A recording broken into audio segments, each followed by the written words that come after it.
Hi guys, welcome back to Whisper of the Wind Creepypasta live broadcast. Earlier I had a live streaming, but the sound was actually muffled. I didn't realize it until an hour after my live stream. So here I am. I'm going to do another live stream. My dog is already asleep. But this time I'm going to read True Philippine Ghost Stories. So I hope that you're gonna like it.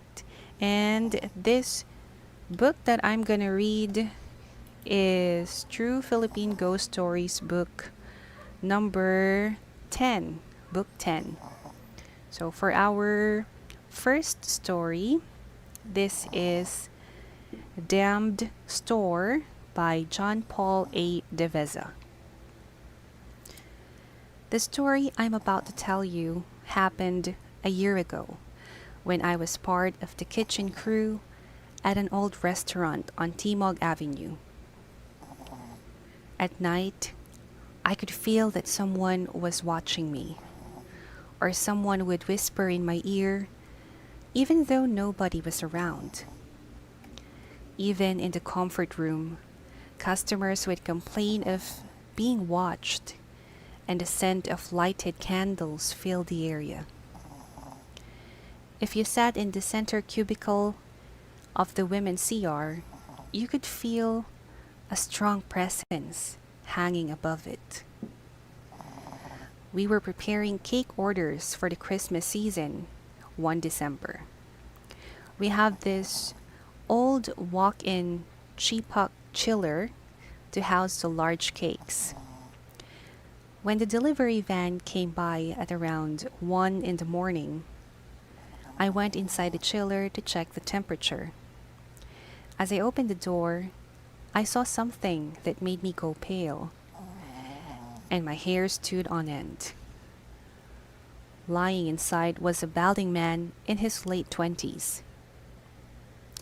In his right hand was a wooden cross. He held a knife in his left.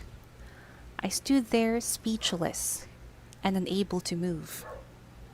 I closed my eyes, hoping the apparition would disappear. When I opened my eyes, the man was looking at me. I stood there petrified. The man extended the bloody arm holding the knife and pointed it towards me. I screamed and ran. The delivery guy calmed me down. My crewmate, who had been working there for 15 years, told me I had just seen Roland. The delivery guy. Roland was the guard on duty, and part of his job was to check on the cakes. One night, he went inside one of the walk-in chillers to check its temperature when he absent-mindedly closed the door, locking himself inside. The chiller could only be opened from the outside, and it was impossible for him to get out. He banged and kicked at the door, but to no avail. He was only found the next day when the delivery van driver and the manager came to check on the chiller. The police said Roland died of freezing. Some have said that as he struggled for air inside, he cut his wrists to quicken his death, hence his bloody hand. Since then, no one dared to check on the cakes alone, especially at night. Most of us have seen Roland's ghost, even after the store had been blessed. The end of the first story. Now I'm going to read the second story. This is Letty by Charina S. Blaza. When my Lola Yolanda was 24, she had a friend from Quezon named Leticia Gimps. Leticia hanged herself in 1955. Leticia, or Letty, was friendly, and she always had many companions. Every time there was an occasion in the barrio, she would be there dancing, eating, drinking, and even cuddling with some men. But as much as she was friendly with other people, she was the opposite at home. Cassava? Again? She complained to her mother. Sorry anak, this is all we can afford. Aling Tali, her mother said. Where's tatay? Father. Letty said. He's gone, anak. He went back to his wife in Saria. Her mother said tearfully.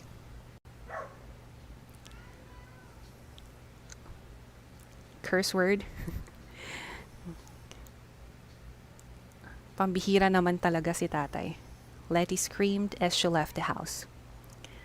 Letty never returned to her house, leaving her mother and her younger sister to fend for themselves. For the next 3 years, Aling Tali did not eat or sleep well. She was always worried about Letty's fate. She eventually got sick, and her neighbors brought her to the hospital. Lena, Letty's sister, took over her mother's job as a chick vendor. One day, Lena noticed a familiar face in a tabloid newspaper. It was her sister Letty. She had become an actress in Manila. When Aling Tali got better, she went back to work. She and Lena sold chicks by the roadside to earn enough money to get to Manila. Upon their arrival in Manila, they discovered that Letty was in Valenzuela, acting in a street play. They went there and watched the evening show. Afterwards, they approached their beloved Letty. Who are you? Go away, Letty cried upon seeing them. Leave me alone. Those words hurt Aling Tali, but she didn't give up. Every time there was practice, she would be there, watching and smiling at her daughter. Letty continued to ignore her. After a year and a half, Letty had become quite successful as a stage actress. All through that time, her mother would watch and smile at her. Letty wouldn't mind her, not even sparing her a look.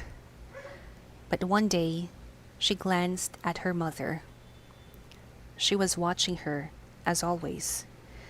But Letty saw that her mother's nose was bleeding. The other day, she saw her mother losing her hair. At times, she saw her pale and her eyes white. But Aling Tali was always smiling. Sometimes Letty would hear chopping sounds, which reminded her of her mother slicing the cassava. She would also hear chicks under her bed.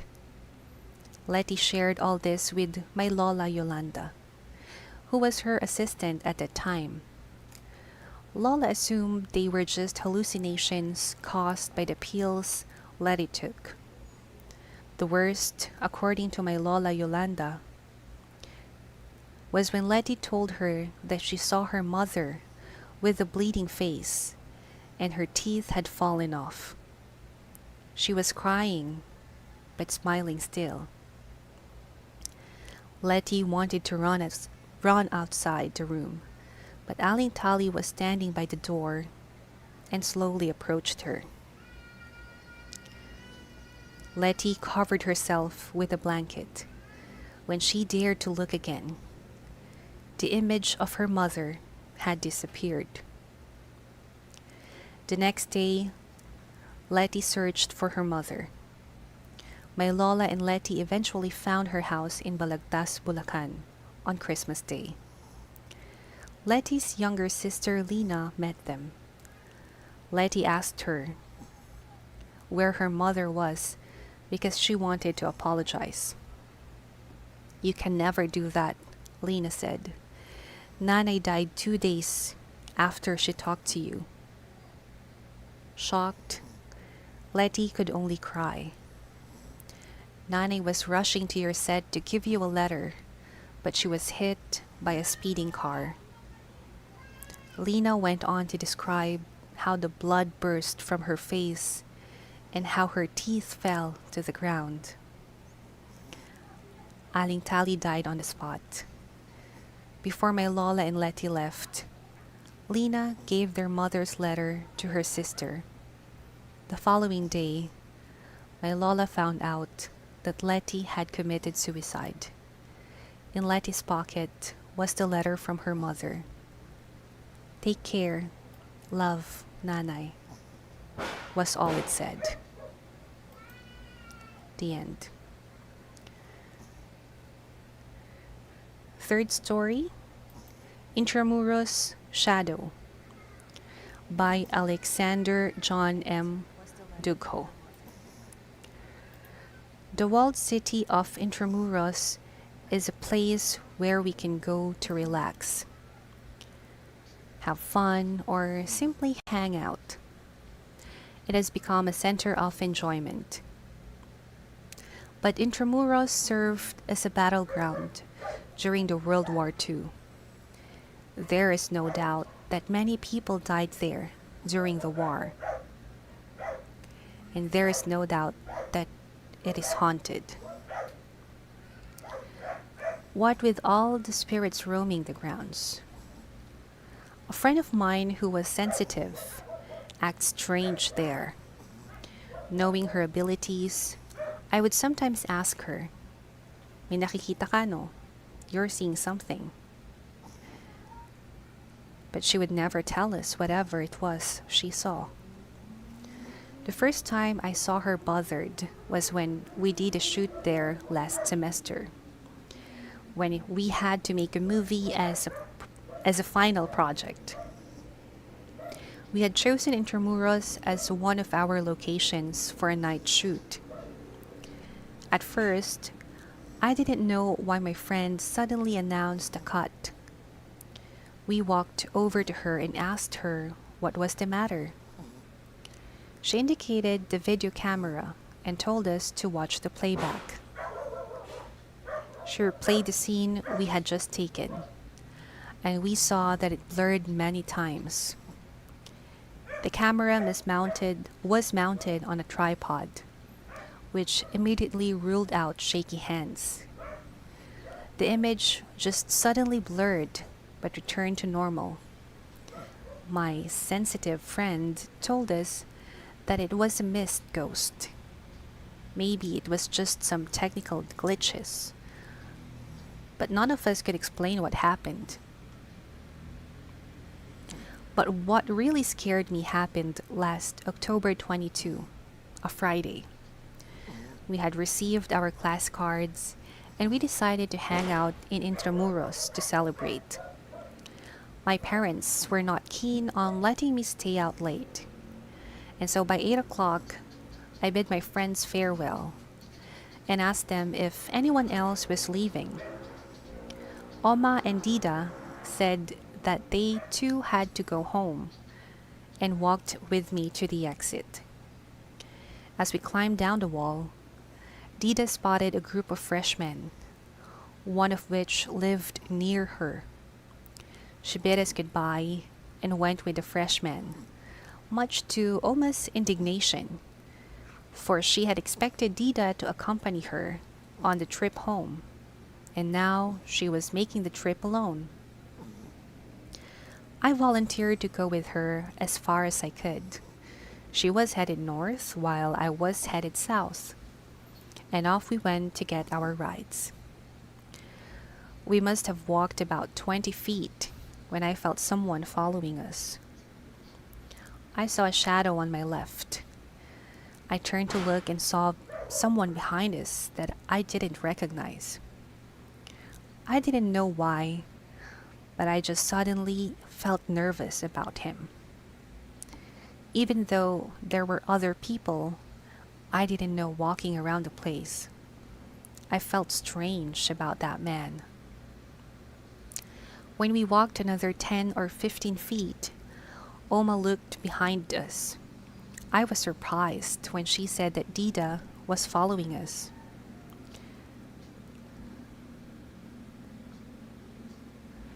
I also looked, and indeed, Dida was standing there looking at us. Alma and I were both surprised at how fast Dida had caught up to us. I felt something wrong with the situation, but I couldn't place my finger on. Sinundan mo pala kami? So, you followed us after all, I said. Alma, who was still feeling a bit resentful, said, Sige, ganyan ka, Dida. Lagi mo lang akong iniiwan. You're like that, Dida. You always leave me. Dida just laughed her unmistakable laugh. Let's go, I said, and we resumed walking. After taking a couple of steps, though, Oma and I turned around at the same time to find out that Dida had vanished.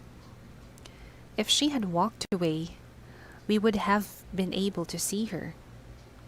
I felt a cold chill creep up my spine, and I'd bet Oma was feeling the same thing too. At first, we asked each other where Dida could have gone, but feeling it was something we could not explain, we continued on home. The feeling of someone following us did not go away the whole time we were there. I felt it somewhere behind me to my left. Sometimes I would turn around to check, but we were alone. Only when we left the gates of Intramuros did the feeling of someone following us go away. A few days later, we asked Dida if she had followed us that night. She said she didn't, which caused my arms to break out in goosebumps. The end. Next story, Ang Pansit by Boo. This happened to my cousin a few years ago in Zamboanga. It had been 10 years since my cousin's father had died. My cousin and his family were so busy with their own lives that they had forgotten their father's death anniversary. They noticed that there was pansit bihon on the kitchen table. They were all puzzled because not one of them had had the time to cook. When they checked it out, nobody was in the kitchen, not even a cat or dog.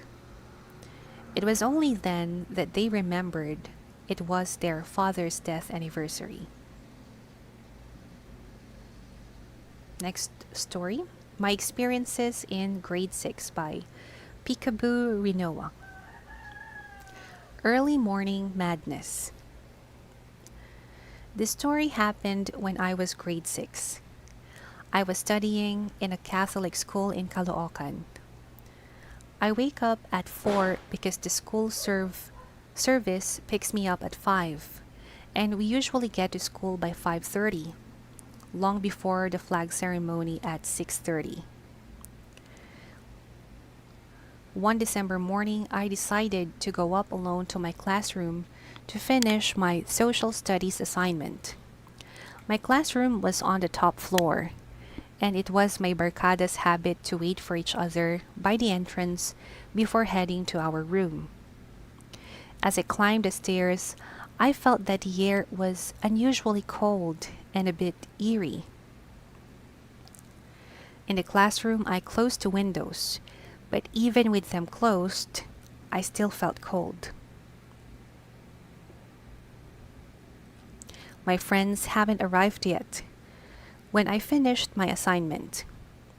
Thinking that they were downstairs by the entrance waiting for me, I decided to go down and meet them. I made a detour to the bathroom first to tidy up and relieve myself. When I looked in the mirror, I heard running water in the last cubicle.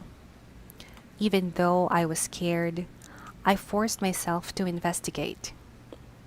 My mind was filled with scary images of headless priests and white ladies white ladies. There was no one in the cubicle. I was totally alone in the bathroom. I closed the cubicle door and went back to the mirror to fix my hair. I felt myself being watched. I turned around to look at the door to the bathroom, but nobody was there and nobody had come in. When I looked back at the mirror, I saw a black lady beside me. I couldn't scream. It seemed like my voice box had turned to ice. My legs felt weak and I went down to my knees. Nothing registered in my mind, not even the ringing of the first bell that signaled the flag ceremony. I felt her eyes pierce my very being. I could not even blink. When I slumped to the door, the lady was still looking at me. After what seemed like hours, she disappeared. I unsteadily got to my feet and ran down to the quadrangle.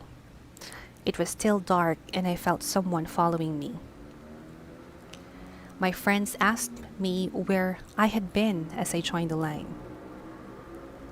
I tried to talk, but no words came out. When the ceremony started, it was an effort to participate, especially during the Panatang Makabayan, because I was still shaking from my experience. Only when we got to our classroom did I tell them what happened. They screamed in fright, and none of us ever used that CR ever again. After that event, I was able to perceive the unseen with my sixth sense. That experience opened my third eye. But I'm not too thrilled by this gift. Who in his right mind would want to see scary creatures every day? Retreat. Next story. As a graduating student, I was required to attend the seniors retreat in Tagaytay for 3 days and 2 nights for reflection and meditation. The trip to Tagaytay was exhilarating, but it was raining when we got there. It was already noon, and the priest had us eat lunch first before we started. After lunch, we checked where we were going to sleep. The room that was assigned to us had 5 double-deck beds. My barkada chose the beds near the windows, since we noticed that there were no electric fans in the room. During dinner, the priest announced that he would hear confessions in the room beside the refectory. We set up chairs outside the room to serve as a waiting area. The air was cool and soothing that night. As I talked to my classmate while waiting our turn, I felt someone was looking at me. I looked around, but there was no one else there. My batchmates had already gone to their rooms. I ignored the feeling and went up to the priest when it was my turn. When I was done, I waited for my friend to finish so we could go to our room together. I still had a feeling that someone was watching me, but I didn't mention this to my friend. I didn't want to freak her out, since she knew that I had an open third eye. Before we slept for the night, we chatted with each other. I glanced out the window and I saw a girl standing beside the mango tree. I thought it was my imagination, coupled with my nearsightedness. But as I lay in bed, I felt something cold caress my legs and arms. I immediately sat up, and one of my friends, Annie, asked me why. I told her, and she said that she had felt it too, but had ignored it. Annie and I shared a bed that night, feeling secure in each other's company. During the night, I saw a lady dressed in white pass by our beds, going around the dormitory. When she peeked at our bed, I was shocked to see that she was gruesome. Her cheek was torn, its skin already black. Blood dripped from her hair. Her eyes were almost falling out of the sockets. I trembled in fear. Annie must have felt me shaking because she asked me what was wrong and why I was so cold. My friend in the next bed was also awake, and she said she also felt something cold. She described her feeling to me and asked if that was what I felt. I said yes, and added jokingly, "Welcome to my world." I could see the lady roaming around the room, and I just prayed that we would all be safe. I tried to sleep, but I tossed and turned, my inner defenses alert. I was finally able to sleep at around 3 a.m. Sometimes in the night, I was awakened by the sound of whispering. My classmates were talking to each other because they were all awakened by one of us screaming. That girl was coming from the bathroom, and she had screamed in terror when she saw a nun walk past her. I, on the other hand, did not hear her because I was tired from my lack of sleep. All of us weren't able to sleep after that. We talked for about a few hours about our experiences until the breakfast bell rang. We were glad that nothing untoward happened the following night. The white lady had only seemed to welcome us. When we asked around, we found out that the seniors before us had also seen her during their first night.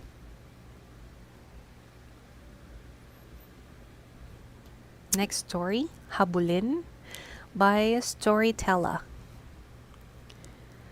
Pumunta ako sa bahay ng best friend ko at doon kami nag-lunch. Habang kumakain kami, bigla siyang napatigil at napatingin sa room ng parents niya. Kaharap niya ang room at that time. "Someone's there," sabi niya. Tiningnan ko rin ang room and I saw in my mind that a lady was peeping through the door. Confirmed na nakita ko dahil pareho ang description namin ng best friend ko kahit hindi niya sinabi sa akin kung ano ang itsura ng nakita niya noong una. Pero dahil gutom kami, hinayaan lang namin. Biglang sumara ang pinto, pero wala namang hangin. Nagtitigan kami ng best friend ko. Naramdaman ko na lumabas ng kwarto ang babae at lumapit sa amin. Nag-open na naman ang pintuan at doon kami napatigil sa aming pagkain. Malapit ang water dispenser sa kwarto at buti na lang at nakakuha na ako ng tubig. Pero gustong kumuha ng tubig ng best friend ko at since ako itong matapang, nakisuyo siya na isara ko ang pintuan. Sa ngalan ng pagkakaibigan ay sinara ko ang pintuan.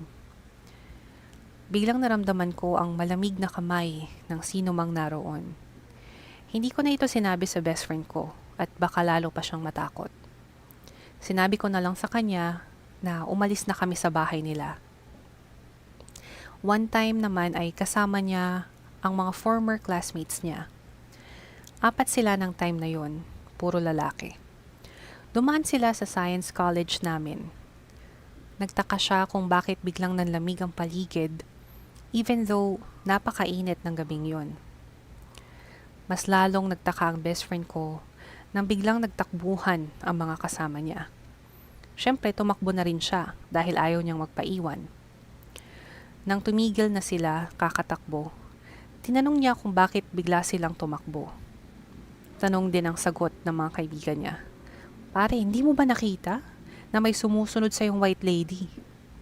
Seriously, I can't see kung bakit habulin ang kaibigan kong iyon. Okay, medyo nakakatawa yung kwento. Okay, let's look at the next story. This is The Man with No Feet by Joanna Vercecles. One night, my cousins and I were making pancakes for a midnight snack. I received a text message from my boyfriend that he was dropping by. I went outside and checked to make sure that the gate was unlocked. When I returned to the kitchen, my cousins had already gone upstairs. When I continued cooking, impatiently waiting for my boyfriend, there was a knock on the gate. I thought it was my boyfriend, but when I got closer, I realized it was someone else. The man by the gate was tall and was staring at me. I looked down and I saw that he had no feet. I ran back inside the house, but he kept knocking. When I reached the kitchen, I didn't hear him anymore. Minutes passed and I heard someone knock again. I was hesitant to go outside because I was afraid to see the man without feet. The knocking stopped and my cell phone beeped. My hands were shaking as I checked the message. My boyfriend was outside, waiting for me to open up. Next story is Boarding House by May M. This scary experience happened about 4 years ago when I was in first year high school. My cousins, brothers, and I lived in a boarding house we rented from one of my mother's friends. It had 2 floors and 4 bedrooms. My brothers occupied the bedroom on the ground floor. On the second floor were the other 3 bedrooms.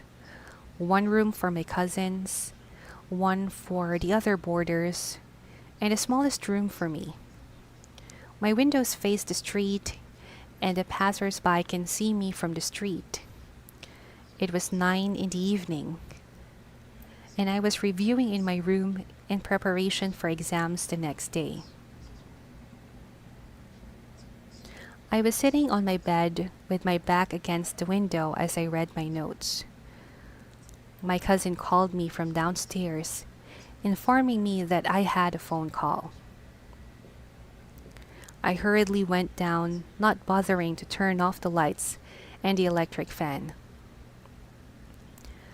I had been chatting with my friend Arlene when I heard someone call me from outside the house. May, he shouted.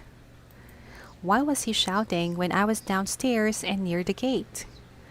I told Arlene that I was going to check on who was calling me. It was my friend John. He was surprised when he saw me. Kanina ka pa ba dyan sa telepono? Have you been on the telephone long? He asked. Oo no, nagtataka nga ako sa inyo kung bakit kayo sumisigaw dyan sa labas nandito lang naman ako. Yeah, I have been wondering why you were shouting when I was just down here, I said. Sigurado ka? Are you sure? Oo naman, kahit kausapin mo pa si Arlene. Yeah, I'm sure. You can even talk to Arlene, I said irritably. John then held my arms and dragged me outside. My other friends, Clark and Jenny, were outside. They looked shocked when they saw me. I wondered what was going on. Clark pointed to my room and said, Kung kanina ka pa dyan, sino yung babae sa kwarto mo? If you've been down here all along, then who is the woman in your room? I looked up at my room and saw a silhouette of a girl. She had hair as long as mine, and she was sitting in the same spot I was in while I was reviewing my notes. We all went up to check.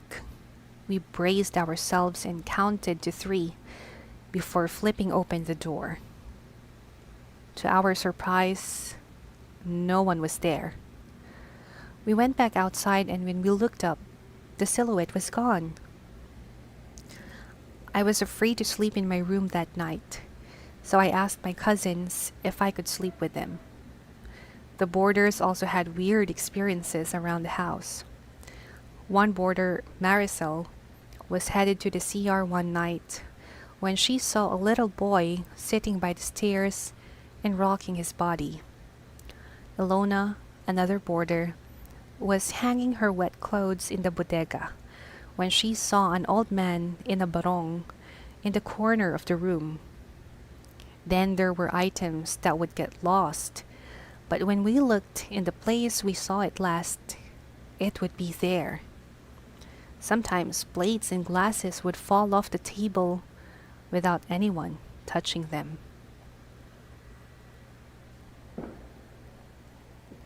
Alright, maybe this would be our last story for this live stream. This is The Angry Spirit by Kenneth Gimpayan. We were in Olongapo, a small island in Cebu, for our geography class doing a research study. After our studies, we gathered by the campfire and shared ghost stories. When the fire died, we joined a group of teachers that were having a drinking session.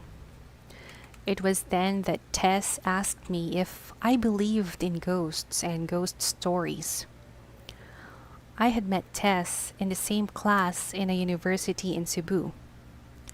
She looked Japanese, and when I got to know her better, revealed that she was from Japanese descent. "Of course I do," I said to her. With a bland but strange look on her face, she said, "Then you have to believe my story." "Why? What happened?" I asked. "I keep hearing about people telling ghost stories of the friend of their friend of their friend, but never a person with first-hand experience. Have you experienced one?" I asked again. "Yes, I even have a third eye," Tess replied. I chuckled, perhaps to express mockery, but I saw in her eyes that she was serious. I insisted that she tell me about her experience. "Okay, but promise me you wouldn't tell anyone else," she whispered. Every summer, my family and I would always go to our rest house in Leyte. Ever since I was young, I would see and feel paranormal phenomena in the house. One time, I was sitting on a chair and a couple of shadows kept following me. The shadows seemed to float everywhere without being attached to anything. They didn't look flat, and they looked three-dimensional, like a real person. I was scared for the first time I saw them, but I grew accustomed to them as I saw them more often. "Are you sure about this?" You see, the mind is very playful.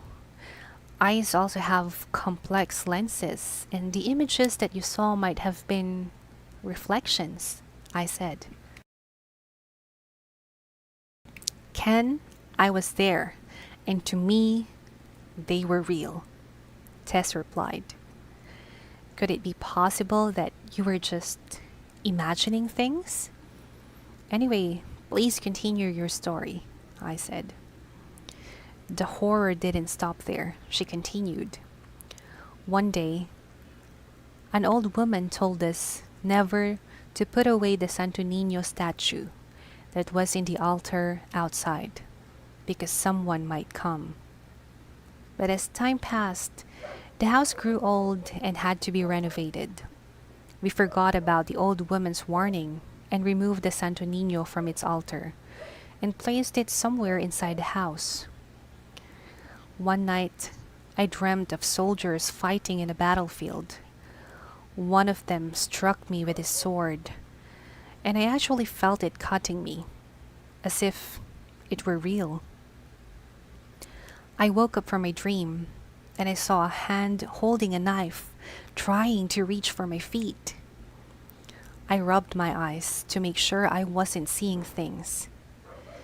Then I saw that the hand belonged to a white lady with long hair kneeling outside my mosquito net. But what got my attention were her ferocious eyes. She seemed to be very angry with me. I didn't know why. It was like she was holding a grudge against me. "You're definitely kidding me now," I said. She horrified me, but instead of freezing in terror, I managed to shout at her, "Kinsa man ka? Who are you?" She made a rattling sound while her jaw dropped, which almost reached the floor. She quickly ran outside, seemingly afraid to reveal her identity. I totally freaked out on seeing her jaw drop that I didn't know what to do.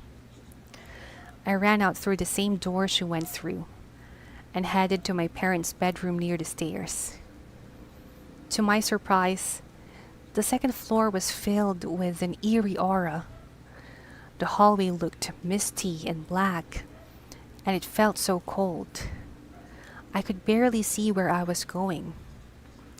The sound of footsteps made me turn. There was the lady looking at me. She was holding the knife, and her big black furious eyes were locked on me. She was slowly coming up the stairs, intending to get me. I tried getting into my parents' room, but it was locked. I screamed in panic and banged hard on the door. "Tabang! Tabang! Help! Help!" I shrieked in fright. She was only a few steps away from me when the door finally opened. I hugged my parents and tearfully told them what happened. They did not believe me because when they peered into the hallway, there was nobody there. They comforted me and advised me to calm down. After that confrontation with the lady, I still could not forget her anger. What have I done to deserve it? Have I insulted her? Have I offended her feelings? That woman must have experienced something so terrible for her to act like that. She acted angrily, and I could smell her need for revenge. My parents also told me never to tell anyone about the incident. My mom said that if I did, the bad spirit might follow me. Great pitch. The story sounds familiar though. Does the movie The Grudge ring a bell? I asked Tess. "What is it about?" she asked. She had never seen or even heard The Grudge or The Ring movies. She had avoided horror movies because she didn't want to be scared. I knew then that she was not joking and that it truly happened. Maybe she was on drugs or drunk too much that night, but she reacted with a faint smile and denied doing those things. I noticed that she wasn't partaking in the drinking session, where one must drink even just a little, as a sign of respect. She refused to drink anything at all. She regretted relating the story to me. Even her best friend did not know it. I asked her if she had seen the lady lately. I prayed that I never see her again, she said as she shook her head. I haven't seen her again since that night, but I will never forget. She wouldn't let me. Okay, that's the end of the story, and I think this would be the end of our live stream as well. So thank you guys for joining me. Merry Christmas once again, and say goodbye, Hachiko. Okay, here's your camera. Bye-bye. Okay, good night, everyone. Thank you for watching.